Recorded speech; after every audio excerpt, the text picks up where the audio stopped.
Hello, I'm here with Ivan Salter from Royal London, and Ivan yesterday gave an amazing talk around the psychology gap in computer security at the present time. So, Ivan, what what's brought you to here? What was your first signs of using a computer? Why are you now here in Edinburgh? It is quite interesting. When I was talking about psychology, about humans or motivations, why we do certain things, it goes to my life. Why I ended up to be a security expert. So when I was little, I was this kind of creative person. I like to paint. I like to write, read about the Greek mythology. But when I was a teenager, I started to hear things about computers. So I convinced my dad and mom to buy me an Amstrad to learn BASIC. So, wow, when I was with that keyboard, I said, oh, I really like this. And I started to build my computers, my first PC with Intel chips. So it was something that I realized that I had some skills on that.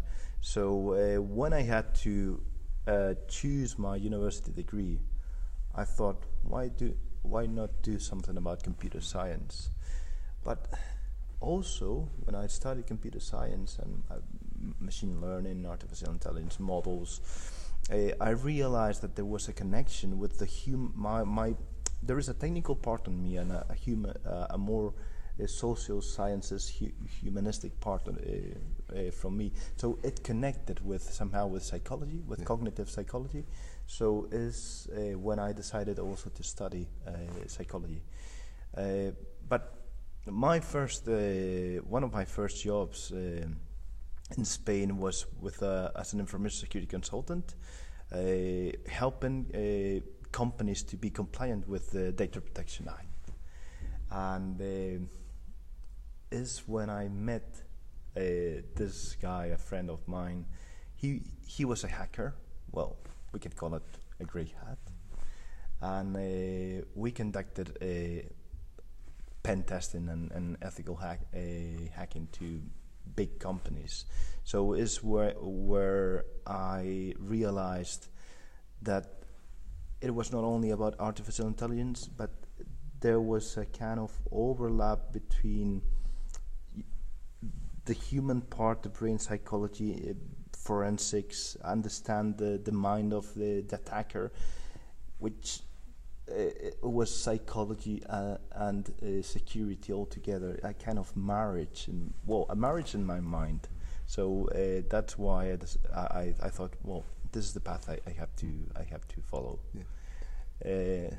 So how can psychology bridge the cybersecurity gap?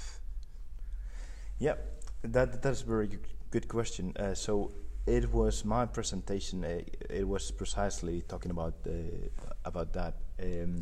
I have found out that humans, us individuals, not only security expert or geeks, as yesterday we talked about geeks, we have kind of this connection in a different spheres, or personal sphere, or a private life sphere, or social network sphere, and or work sphere. If we are employees, we don't have the same perception of what privacy is, what confidentiality, what is integrity, what is availability. So unless we find a way to build a holistic concept of privacy across all these spheres, we cannot help an individual to behave and change the attitude towards security. I really understand and change behavior. So we have something and that's why I call it a gap. And to understand, and we talk about human factor, human error, the intruder, but in reality, I don't know why we're still not talking about how we take decisions, how our brain see or assess a vulnerability, a threat, and what is behind our actions. So you can see nowadays how people do many stupid things in Facebook or in social media that has nothing to do with his or her concept of privacy. It's something very, very alarming. It's like if we have different personas, different personalities, like our mind or brain split, and our brain has evolved all the centuries to be a complex machine, but to help us to deal with different threats. And if we charge our brain with different personalities, it's like having some kind of schizophrenia. so that's why we need to connect all the spheres in one. Yeah, and obviously with GDPR we've got more of a focus on anonymization, citizen rights and so on, and it's almost an impossible task to make sure that you improve the security, especially in financial systems, but still respect the rights to privacy of individuals. How do you think that we could modify our approaches to the design of our systems to really address the concerns around privacy? So you can see, and something yesterday in your presentation about the Brave New World, you see that technology advances. The pace of technology is so fast that it is quite impossible to predict what is going to be next. So I would say, rather than worry about how technology is going to be, I would go again to us, understanding, given the proper education, what is information, what really means information, what really means privacy. So if we have this concept right, whatever technology comes to us, we will be able to understand and how to handle data. So it is not about Facebook, let's say Snapchat. These applications, they have benefits we know about. It connects people around the world, but we are not able to handle that application properly because at the same time we are exposing religious views, political views. That is why that is because there is a gap of understanding, and we are using all that benefits. And let's say you talk about GDPR. We are customers. We know our rights. If something goes wrong with our insurance, we know where to call, send an email to the ICO, make a subject access request. But what happens when we are in front of sitting or computer, writing in Facebook? We missed that point, and suddenly we think, we are this false sense of impunity, this false sense of anonymity. We are surrounded by our friends. We own that. We own our data because we have a login and password. So it's my account. So we own our data. No. We don't own that data, and we are exposing a lot of things when companies are investing millions in protecting that data. So that's why I think it is all about education and know where we have to stop. So we're struggling in academia just now to really cover all the bases in cybersecurity to make sure that industry understands what the output of our programs were. So let's say that I got you to design your wonderful cybersecurity course, and I limited you to 5 topics. Which of the 5 topics would you select? So if we think about detection, prevention, and how to isolate an incident and analyze it, well, it comes to my mind network security because it gives you the tools to identify some malicious traffic and analyze it. Also, I would say a module around pen testing and all the tools that there is this some distributions there like Kali Linux. I'm not going to make any marketing, but with all the tools to understand how to assess vulnerabilities, do some pen testing. So that would be another module. Risk assessment, because it is not only about having the tools, it's knowing when you have to use that tools. If I start a new job as a security analyst, a security expert, I'm not going to tell my line manager we need this tool because I use it in my other job and it's great. You have to understand the context. You need to understand what is the real risk of that company. Well, what is the threat landscape? Unless you don't understand that, so you can take the wrong decisions as an IT, like head of IT security. Well, I have this big budget here. Let's buy all these controls and nice software, when perhaps you don't need it. So risk assessment is very important, because it has also, as I said, is connected with psychology. It has a very subjective part of it. When you assess risk using qualitative frameworks, and then you have the quantitative frameworks, which I know that is more time-consuming, resource-consuming, but there are some methodologies there, like Monte Carlo, FAIR, which are really good. And number 4, cloud. Yeah, The cloud, because it is. Let's accept that we are embracing the cloud. We know the benefits, the scalability, how we can change easily. If there is an outage, you can have more platform as a service, infrastructure as a service, solutions as a service. It is.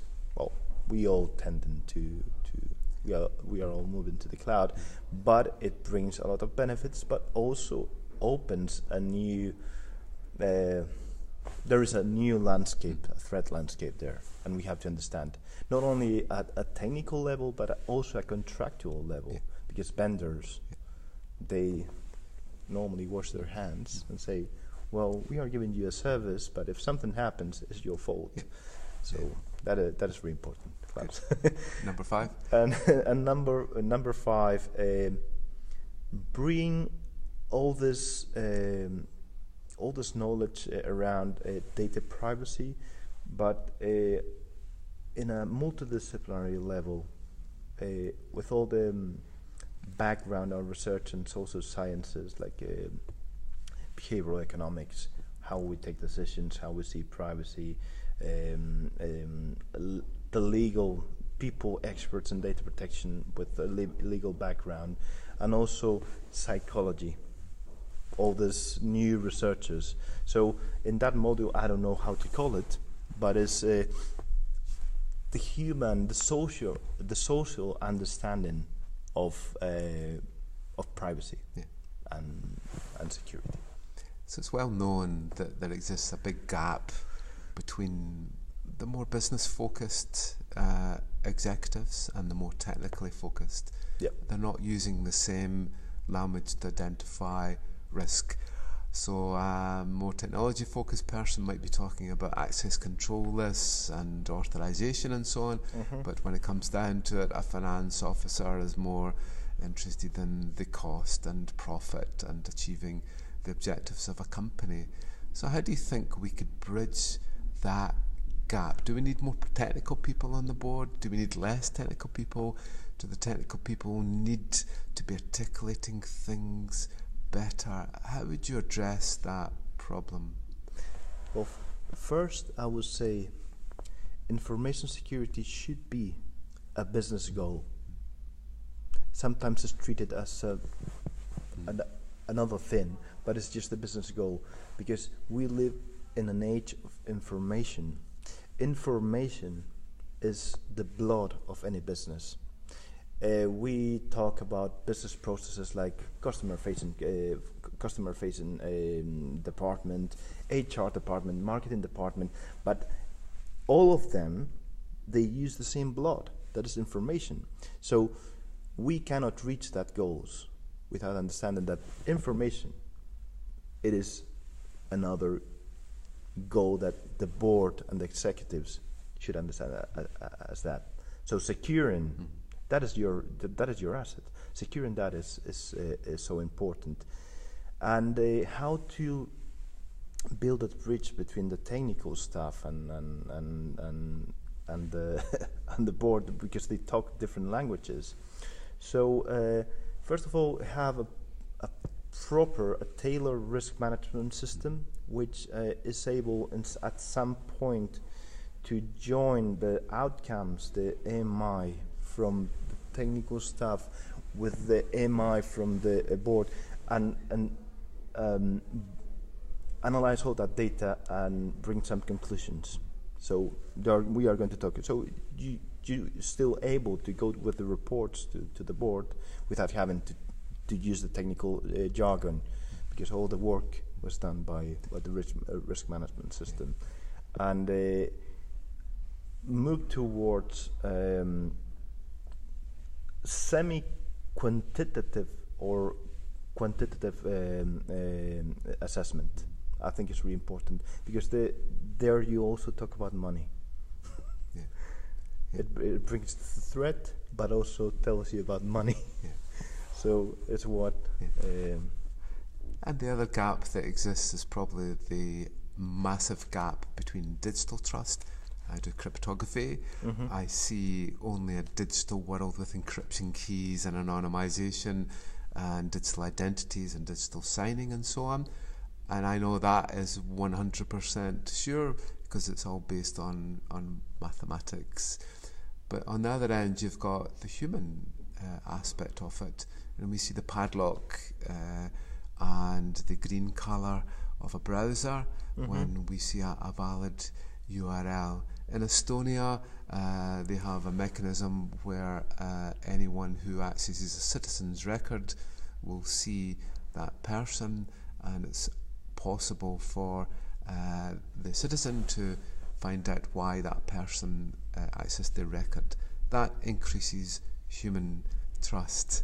Yeah. So how do you think we could bridge the gap between amazing digital trust and human trust? What are the mechanisms that, say, a bank, a healthcare organisation can put in place to make sure that the user actually does feel safe?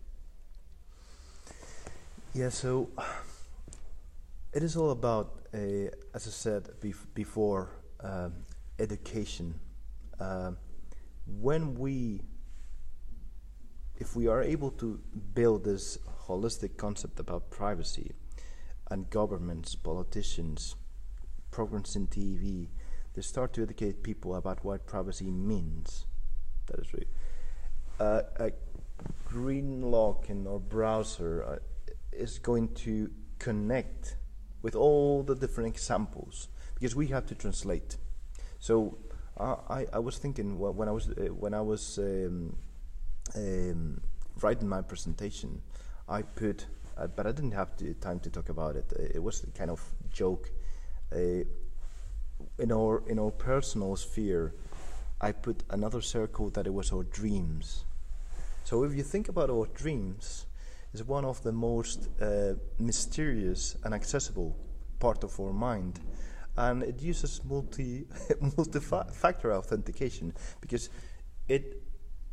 to decipher the dreams, you need perhaps a psychoanalyst, but you need something you have, something you know, and something you are. Yeah. Because if not, you are not. Yeah. So it is perhaps an example that goes beyond what is security. But saying that is that there are ways, and I saw that in your presentations. You educate, you don't train people with all these toys that you bring around, that there are toys that we are using in our personal life. You are connecting two layers, the personal layer and the more technical layer. So it's when some part in our brain connects concepts.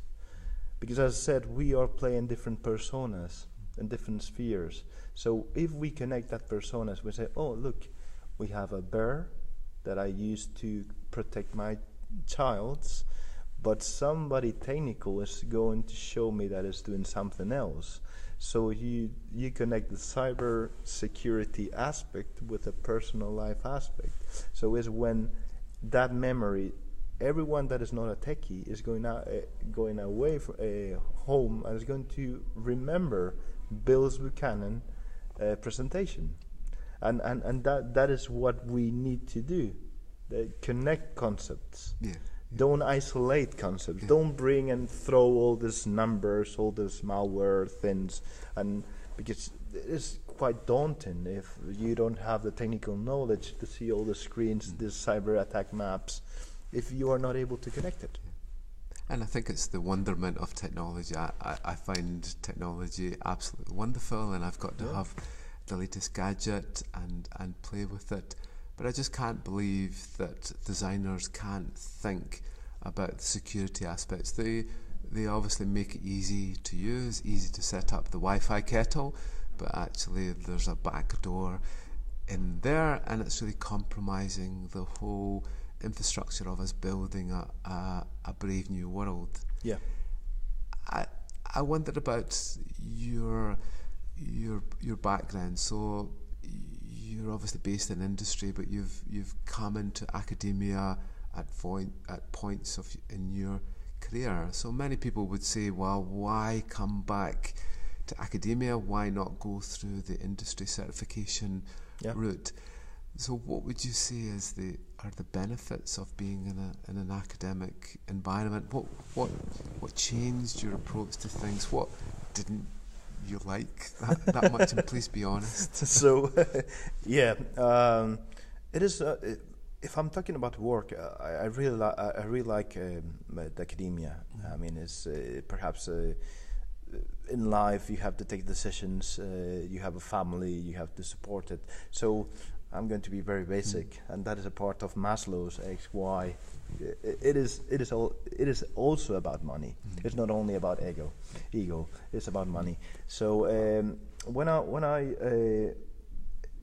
I really like the academia, and that's why I pursue and convince Royal London to support the Cyber Academy, because I think we can together find really good venues and ways of collaborating. So I like both parts, and I would try to keep both parts, the private industry part of it and academia, if I could continue collaborating with it. So when you were talking about certifications, industry certifications, I have CISP, I have SISM, ISAC, ICS squared. It is all about knowledge. So knowledge gives you the answers, but I will go back to academia if I want education. And education for me is really important, because it could change your attitude and behavior. It's not only knowledge transfer, and that is for me, it's vital. It's not only about knowledge. It's not only about. Isn't also you have the theory, you have all these things that you professors and academics you do really well. That is help us to see things in a positive way. That is attitude, and also know how to have the right questions about the topic. So certifications are good. I mean, are demanded if you want to progress in your career. But I think that is in training and awareness, we have to think more about. We use the word training, but it should be also about education. Parents, they don't train their kids; they educate their kids, and it's all about attitude and behavior. It's not only the knowledge.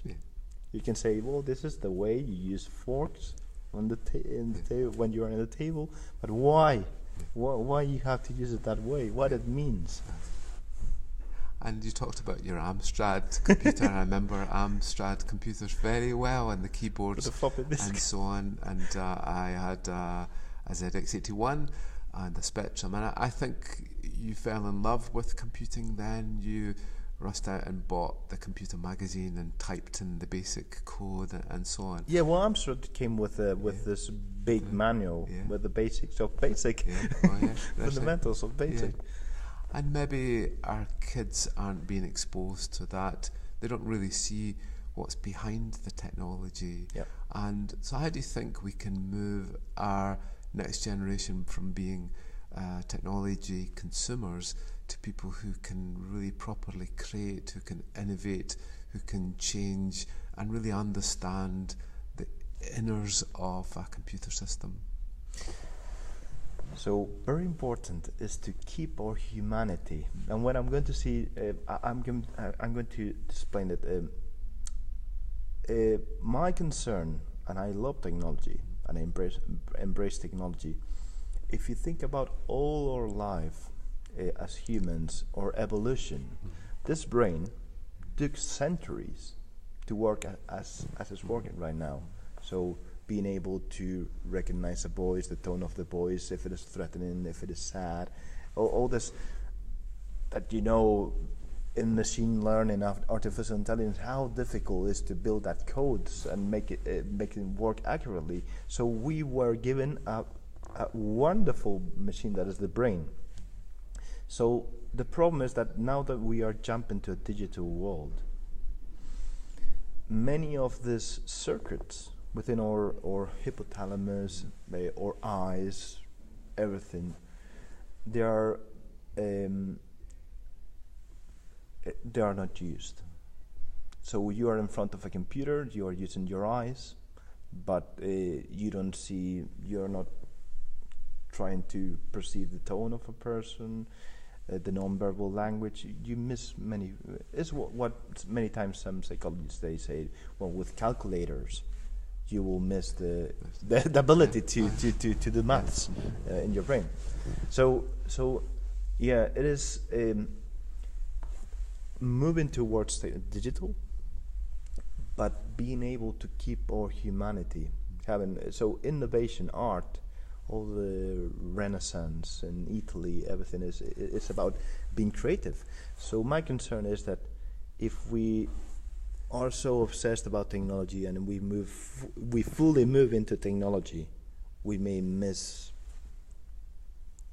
our brain. So things away. So I totally agree, and I think we're asking our next generation to be a jack of all trades, to understand so many things. At one time you could concentrate on being a database engineer and you could do SQL. Now you've got DevOps and SecOps and DevSecOps and things like that.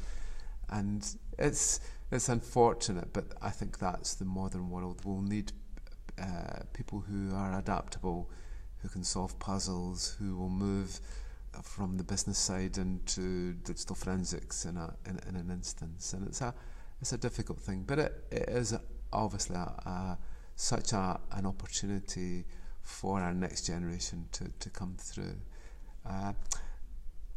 Is there anything that I haven't asked you about that you think is really important about the conference, about Edinburgh, about where you've come from, and what your motivations are for the future?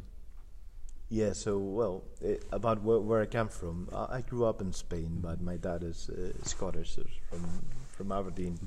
So I grew up with this like sense of belonging to everywhere and nowhere.